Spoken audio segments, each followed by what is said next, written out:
안녕하세요. 저는 지방의 한 작은 도시에 거주하고 있는 37살 여자입니다.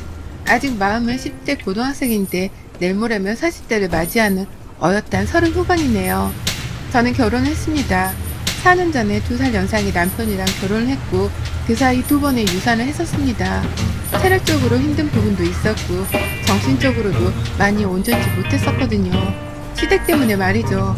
저희 시댁은 제가 사는 도시의 바로 옆에 붙어있는 더 작은 동네에 살고 계시답니다. 지방이라 거기가 거기이고 차 타고 이동하는 시간을 감안하며 가까운 곳이나 먼 곳이나 체감상 그게 그것처럼 느껴지곤 하잖아요. 시댁도 그리 가까운 편은 아니었지만 시어머니가 운전을 잘하시는 편이어서 저희 집을 자주 왕래하셨어요. 4년 전까지만 하더라도 저희 부부는 자가라고 부를 수 있는 집이 없었습니다. 지방살이라고 서울 같은 다른 도시들보다는 아파트나 집을 사는 데 있어서 돈 들어갈 일이 덜 적은 이점은 있었지만요. 그럼에도 불구하고 모아놓은 돈이 별로 없어서 대출을 받기도 마땅찮았어요. 남편이 시댁에서 벌려놓은 빚더미들을 해결하느라고 최근까지도 애를 써가며 돈을 벌었거든요. 시어머니가 동네 아줌마들이랑 심심풀을 하는 화투를 판벌려 하시다가 큰돈도 잃어보셨고 그 난리를 피우고도 정신을 못 차리고는 남한테 부동산 사기를 당하기도 하셨답니다. 그 바람에 시어머니는 충격에 중풍으로 쓰러지셔서 무려 3년 가까이 병원 신세를 지다가 돌아가셨군요. 그게 제가 딱 결혼을 하기 전에 시댁에 있었던 일이었어요. 결혼할지 말지 무지하게 고민이 되었을 정도로 남편을 다시 돌아보게 되었고 정말 이별의 눈앞까지 갔는데 차마 남편과 헤어지지 못했습니다. 힘든 걸 알면서도 힘든 사랑을 버리자니 그것도 할 짓이 못 되더라고요. 결국 남편이랑은 서로 힘모아 돈 모으고 가정 일구며 열심히 살아보자며 결혼을 했네요.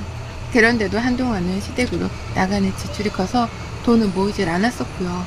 그 와중에 저는 시어머니의 히스테리 때문에 2번의 유산까지 감당을 해야 했었답니다. 운전을 잘하는 시어머니는 저희 집에 오는 걸 무슨 드라이브, 나들이 하는 기분인 것 마냥 즐거워라 하면서 찾아오셨어요. 남편한테는 여동생이 하나 있지만 집안의 유일한 남자아이가 저희 남편이라는 생각에 집안 기둥을 바라보듯 떠받들어가며 저희 집을 방문하셨죠. 그러게 오셔서는 자신이 저지른 빚도 갚아주는 남편을 보며 반찬도 해다 먹이고 어쩔 땐 저희 집 세탁기를 직접 돌려가면서 제 남편의 뒷바라지를 대신 해주셨습니다. 마치 제 남편의 우렁각시라도 된다는 듯이 제가 해도 될 만한 세수한 살림들까지 시어머니가 대신 해주셨죠. 하지만 여기에는 큰 속임수가 하나 있었답니다. 여기까지만 들어보면 시어머니가 며느리의 살림도 거들어주는 정말 천사 같은 존재로 들리잖아요. 하지만 아니었어요. 시어머니는 아주 철저하게 선을 긋고 남편의 뒷바라지만 해주셨답니다. 제 집에 와서 세탁기를 돌리더라도 남편의 속옷이나 옷가지들만 신기할 정도로 칼같이 골라서 빨래를 돌리셨고요. 반찬을 차리더라도 남편이 무조건적으로 좋아라는 콩잎 무침이나 찜미채 같은 것들을 위주로 적게 만들어 놓으셨죠. 방바닥을 닦더라도 남편이 잠드는 침대 쪽 바닥만 먼지가 쌓이면 안 된다면서 닦아대는 치졸한 모습을 보이기도 하셨고 이불 빨래를 하더라도 남편의 베개 커버만 쏙 빼내서는 손빨래를 해가며 남편의 뒷바라지를 하셨답니다.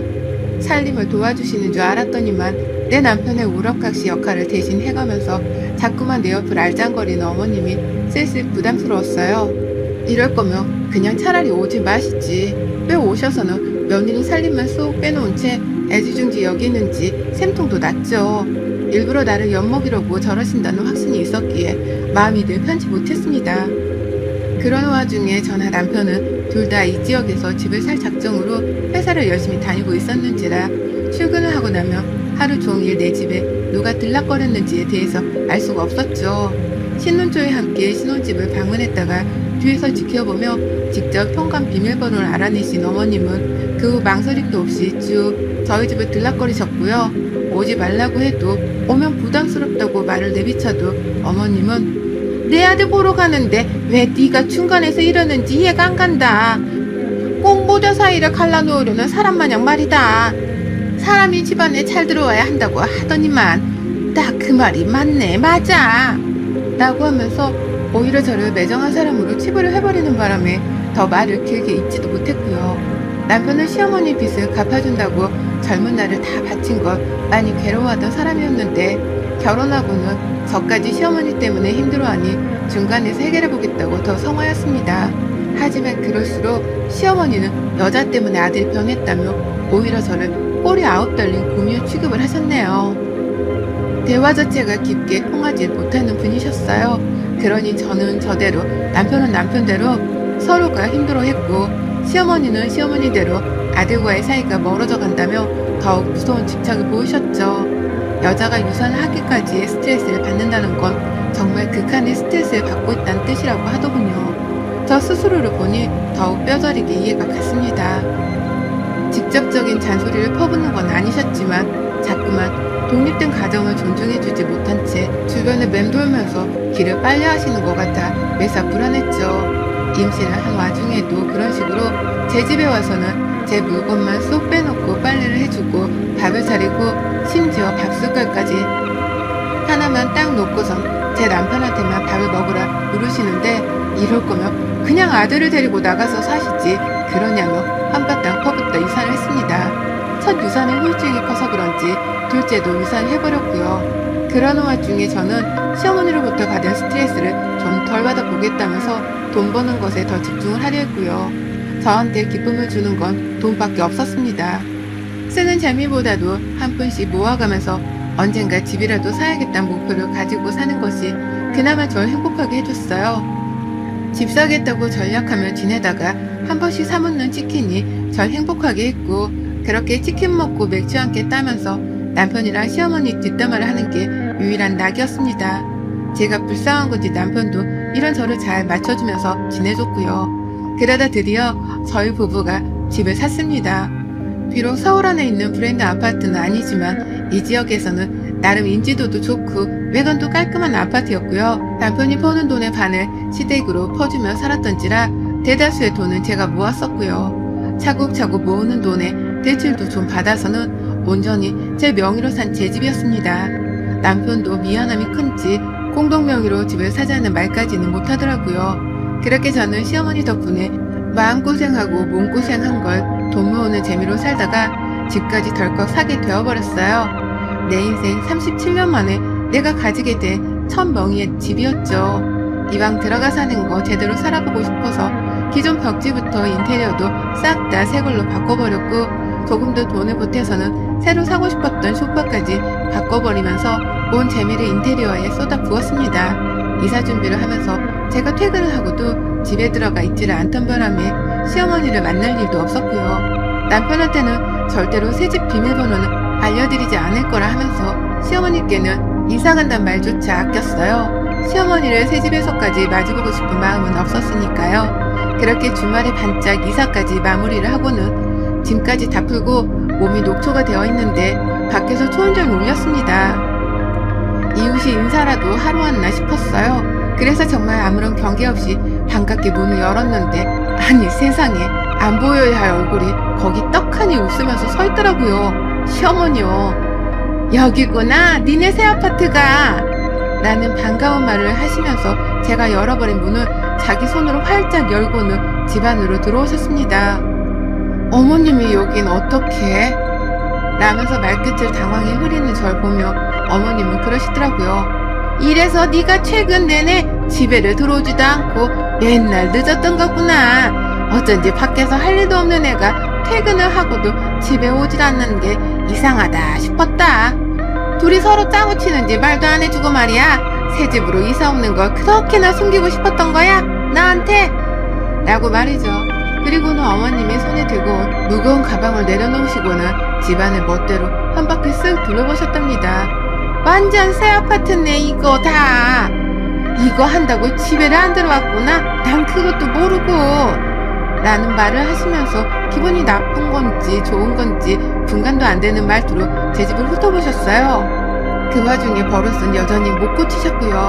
안방으로 들어갔다가 아니나 다를까 남편 베개 커버만 쓱 만져보면서 잘 씻겨져 있는지 확인을 하셨고 세탁기 위치랑 빨래 가방 위치를 확인하려고 하신 건지 베란다 밖까지 나가서서는 두 눈으로 직접 체크를 하시더라고요. 안을 열어보고는 이사한다고 네 남편 속옷 빨래도 밀었나 보구나 라면 넌 짓이 안 해도 돼 잔소리를 던지기도 하셨고요. 이사하는 날 전후에 누가 빨래를 하나요? 그걸 잘 아시면서도 꼭 일부러라는 식으로 내 남편 빨래를 왜 내가 안 했냐며 잔소리 하시는 꼴이 벌써 싸나웠네요. 제발 좀 빨리 나가주셨으면 하는데 시어머니는 나갈 생각도 없는지 온 집안을 천천히 다 해짓고 다니면서 집구경을 하셨어요. 남편은 들키지 말아야 할 사람한테 들켰다는 사실에 자괴감에 빠진 건지 머리를 쥐어싸며 소파에 앉아있다가 시어머니를 말려보겠다며 나중에서야 자리에서 일어나 어머님 뒤를 졸졸 따라다녔죠. 어떻게 찾아온 거냐며 시어머니께 물어보는 남편의 말에 저는 화가 난 채로 귀를 쫑긋 세우고는 어머님의 대답을 기다렸습니다. 그리고 잠시 후 어머님은 작은 방 구경까지 다 마치고 난 후에야 큰 마음을 먹었다는 듯이 본인이 들고 온 가방 앞으로 다가오셔서는 말씀하시더라고요. 어떻게 알긴 뭘 어떻게 알아. 니들이 그렇게 먼 꿍꿍이를 펼치고 있다는 티를 팍팍 내는데 내가 당연히 눈치를 까지. 이 옷 할매도 니들 곧 이사간다는 얘기를 해줬고 나도 니 와이프 회사 따라갔다가 아니다 이런 얘기는 길게 말해봤자 필요도 없고 본론부터 얘기하자. 내일부터 아니다 오늘부터 나 여기서 지내도 되는 거지? 라고 말입니다. 어머님이 제 회사를 따라갔다가 라고까지만 말씀을 하시다가 갑자기 멈추시고는 말을 돌리는 그 순간 온몸에 소름이 쫙 돋더라고요. 그리고는 바로 눈치를 깠습니다. 어머님이 제가 다니는 회사 앞까지 따라와서는 퇴근하는 제 뒤를 밟았다는 것을 말이죠. 이웃한테서 저희 부부가 이사를 간다는 소식을 듣고 만발의 준비를 하고는 퇴근하는 며느리의 뒤를 쫓아서 이사 간다는 그 새 아파트의 위치까지 알아내신 것이었습니다. 기어코 저희 부부가 이사를 가고 나서까지 제 집에 들어와 휘저어 놓겠다는 명목으로 말이죠. 그리곤 실제로 그 짓을 벌이셨네요. 이사한 당일날 가방까지 큼지막한 걸 들고 와서는 집안을 한 바퀴 휙 돌아다니며 위치 파악을 하더니만 듣기야 오늘부터 우리 집에서 잠을 자겠다고 선전포고를 하신 겁니다. 사실 그간 제가 많이 무디긴 했었어요. 자꾸 집에 오는 시어머니한테 제대로 볼썽사나운 거를 보여가며 거절을 하지 못한 건 분명 제 잘못이었죠. 하지만 저도 일하고 살림하며 힘든 와중에 아이까지 2번이나 입산을 하게 되며 정신적으로 많이 피폐해진 상태였습니다. 체력적으로도 많이 딸리는 바람에 시어머니와의 갈등을 견뎌낼 자신이 없었어요. 그러니 계속해서 더러우니 피하자는 마음가짐으로 어머님을 피하게 되었고요. 돈 모아 아파트 산다는 생각 하나로 버티다 보니 일이 이 지경까지 왔던 것 같습니다. 그 사이 시어머니는 저를 더더욱 만만하게만 보게 되셨고 그러다 결국 합가를 하자는 말을 이런 식으로 건방지게 통보를 하기까지 이른 것이었죠. 제 나이 이제 겨우 37입니다. 아직 남편이랑 살 날도 창창하고 비록 유산을 겪기는 했지만 아직 아이를 가져보겠다는 마음을 포기한 적은 없었어요. 연예인들도 40 넘어 잘 만났는데 저라고 못할 이유는 없었으니까요. 온 신경을 좋은 곳에만 쏟아붓고 살아도 모자랄 판이었습니다. 그래서 더 독하게 돈을 모으고자 했어요. 돈이라도 벌어서 집이라도 있으면 내 마음이 온전히 편안하게 쉬어갈 구석이 있을 거다 싶었거든요. 그래서 아무리 시어머니가 힘들게 하고 시어머니가 돈 때문에 내 남편까지도 힘들게 할지라도 목적 하나만 가지고 독하게 버티면서 지금까지 왔던 겁니다. 기어코 새 집을 마련해서는 내 마음대로 집도 꾸미고 채워선 막 이사를 들어온 순간이었어요. 그런데 이 기쁜 순간에 시어머니가 찬물을 끼얹어도 아주 제대로 끼얹어 버리고 마신 거예요. 그리고 그제서야 저희 부부는 시어머니가 들고 오신 그 큼지막한 가방의 정체를 직접 확인할 수 있었습니다. 가방이 여행 갈 때 쓰는 캐리어도 아니었어요. 손으로 직접 들어야 하는 큰 가방이었는데 지퍼를 열어보니 세상에나 어머님 옷이랑 속옷이 한가득이더라고요. 일부러 남편 보라고 그렇게 짐을 싸우신 건지 가방을 열자마자 시어머니 팬티가 한가득 보이는 걸 어머님은 빨리 짐을 풀겠다면서 속옷을 손으로 뭉쳤다가는 거실 바닥에 턱하니 놔뒀습니다. 그리고는 하나둘 꺼내 보이셨죠. 자기 옷을 말입니다. 그걸 어디다 풀어놔야 하는데 방 안에 자기 옷장이 따로 없다며 저한테는 가서 뭐라도 인터넷에서 옷장을 사보라며 컴퓨터 앞으로 가라 손가락질을 하더라고요. 남편이 참다 남의 집을 이런 식으로 쳐들어오는 게 어딨어? 라며 소리를 쳤더니만요. 어머님은 그러셨어요. 우리 아들 집이 왜 남의 집이야? 네 와이프가 그런 식으로 너한테 말을 하디? 지 집이고 나는 남이라고? 라고요. 자기도 자꾸만 찬밥 신세를 당하는 게 화가 나는 건지 남편한테 화를 내다가 급기야 저한테도 화를 내기 시작하셨죠. 너는 내가 빨리 옷 넣어놓을 옷장 좀 사놓으라니까 굼떠서 뭘 쳐다보고 있는 거야? 라고 말입니다. 제가 그 전까지는 어떻게든 어머님을 설득해 내보내려고 했는데요. 그 말을 듣고 나니 더는 못 봐주겠더라고요. 진짜 웃겨서 더는 못 들어주겠네. 라는 말과 함께 제가 시어머니 가방 앞에 가 속옷을 도로 가방 안에 싸 넣었습니다. 제가 가방을 도로 싸자 어머님은 기함을 치며 절 말리셨죠. 나 여기서 살겠다니까. 라면서 가방을 싸는 어깨를 도로 잡고는 그만하라고 발버둥을 치듯이 절 말리는데 결국 남편까지 나서서는 시어머니를 부여잡았습니다. 그리고 남편이 소리쳤죠. 엄마, 이 집 남의 집 맞아. 엄마 집도 아니고 내 집도 아니고 이 사람 집이라고. 이 사람 명의의 집이라고. 내가 이 사람한테 이혼이라도 당하는 날에는 엄마는 집이고 뭐고 그냥 쫓겨나는 사람이 된다고. 알아보고? 라고 말입니다. 아파트 명의가 아들 부부 공동 명의도 아니고 아들 명의도 아닌 며느리의 온전한 혼자만의 명의란 사실에 시어머니는 충격을 받았는지 자꾸만 왜냐고 물으며 말이 없으셨어요. 그럴 리가 없다며 남편을 바보천지 취급을 하더니 너 혼자 이 큰 돈이 어디서 나서? 라고 하며 이젠 하다하다 저를 나무란기까지 하시더라고요. 어떻게 혼자 집을 샀냐고 말이죠. 하지만 저는 대답할 가치가 없다며 남편에게 눈짓을 보냈고 이내 당신도 같이 쫓겨나기 싫으면 지금 당장 내 앞에서 당신 엄마 내보내 라고 말했습니다. 집 한 채 있는 거 가지고 유세 떠는 거 아니에요. 참다 더는 못 참겠어서 이제 좀 나 혼자 사람답게 살아보고자 이러는 거니까 제발 말 좀 한 번에 알아들으시고 좋은 말 할 때 나가세요. 좋은 말 할 때. 라면 호통을 치니 어머님은 뒷목까지 잡는 척을 하며 기함을 찌셨죠. 며느리가 오만방자의 유세란 유세를 다 떤다며 남편을 붙잡고는 저런 애한테 아파트 명의를 몽땅 줬냐고 울부짖었습니다. 누가 보면 꼭 남편이 자기 돈이라도 보태서 아파트를 산 줄 알겠더라고요. 제 돈이 9할 이상 들어가 있고 하다못해 대출까지도 내 앞으로 받았는데 말입니다. 남편을 쪽이 팔렸는지 어떻게든 시어머니를 잡아끌고 나가려고 현관 앞에서 가방과 시어머니를 모두 다 양손에 쥐고서 버티고 서 있었어요. 시어머니를 안 나가겠다고 그 와중에 자존심을 세운 채 상황 파악을 하느라 머리를 막 굴리는 게 눈에 다 보였고요. 그리고 이내 제가 신의 한 수를 썼습니다. 아유, 네, 하고 싶은 대로 하세요. 언젠 뭐 안 그러고 사셨어요? 정이 여기서 자고 싶으면 현관 앞에서라도 주무시고 가세요. 라는 말과 함께 이사하며 아직 이불 빨래를 못한 얇은 여름 이불과 그렇게 아끼는 아들이 베고 자는 베개까지 신이 챙겨 안방에서 그걸 가지고 나오는 저를 신기하게 쳐다보던 시어머니의 품에 안겨드렸습니다. 제가 던지는 이불을 폭삭 소매하는 시어머니는 그 길로 부귀에 쓸려서는 뒷걸음질을 하셨고요. 그 길로 남편이 시어머니를 끌고 제 집에서 완전히 나가버렸답니다. 밖에서 뭔 실랑이를 벌이는지 남편이랑 시어머니랑 큰 소리가 여러 번 오고 갔는데 이후 보기가 창피했던지 남편은 그 자리에 시어머니가 들고 온 옷가방 그리고 이불들까지 싹 다 그냥 내팽겨두고는 다시는 오지 마요. 여기가 어디라고 와서 나까지 쪽팔리게 만들어? 내가 이 사람 얼굴을 어떻게 보고 사냐고. 집까지 얻어 사는 마당에. 라는 외침을 지른 채로 집안에 들어왔어요. 필사적으로 비밀번호를 안 보이려고 한 건지 문을 열 때에 저보고 안에서 문을 열어달라 외치기까지 하더라고요.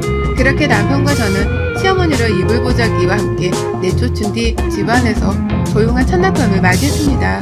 이사 온 날부터 이게 웬 소란인 건지 이웃 보기 다 뜨겁더라고요. 그 와중에 시어머니는 밖에서 한참이나 기다린 채로 남편이랑 저한테 문 좀 열어달라고 애원하는 문자를 보내오더니 막판에는 서글픈지 우는 곡소리까지 내더라고요.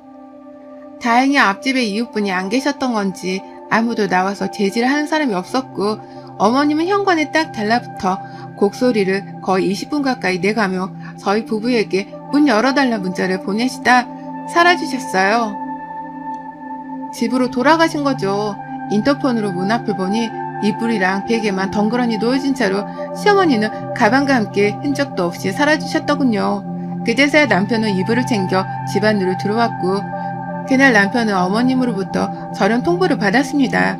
시어머니가 본인이 먼저 나서서 저를 다시는 보고 싶지 않으니 앞으로 며느리는 없는 사람 취급하겠다고 통보를 하셨더라고요. 그래서 남편이 나는 이 사람이랑 평생 쭉 살 거니까 이 사람이 안 보고 싶으면 나도 안 보면 되겠네 라고 답장을 했다고 하고요. 그 바람에 세게 나온 시어머니는 졸지의 아들까지 못 보고 살게 생겼고 남편은 그 답장으로 시어머니를 차단해 버렸답니다. 남편이 차단하니 저도 얼씨구나 차단을 박아버렸네요. 결혼하고 단 한 번도 어머님 생각을 하면 마음 편했던 날이 없었던 저였어요. 아이까지 잃었던 마당에 단 한 번도 본인에게는 책임이 없다고 생각을 하는 시어머니를 보면서 원망스럽고 미웠던 날도 열의 아홉은 되었던 것 같습니다. 그로 인해 마음과 몸이 많이 피로해지기도 했었고요. 하지만 이번에는 왠지 기분이 좋습니다. 새 집으로 이사를 하며 새 출발을 한다는 마음가짐이 있던 와중이었는데요. 남편이랑 제가 이렇게 시어머니랑 대판 싸우고 차단까지 박으며 경고란 경고를 제대로 날려버린 것 같아서 긴 응징의 서막을 알리는 듯이 기분이 장대하네요. 이 알게 모르겠는 사이다스러운 심정을 오래도록 이어가 볼까 합니다. 그래서 저는 예먼 시어머니 때문에 내 결혼 생활을 피해보지도 않고 힘들어하지도 않으며 살 거예요. 쫓겨나던 순간에 어머님의 얼굴은 요즘 밤마다 곱씹고 있습니다. 꿈에 나와서도 제 속을 시원하게 해줬으면 하는 마음에서요. 여러분의 생각은 댓글로 남겨주세요. 오늘도 시청해주셔서 정말 감사합니다.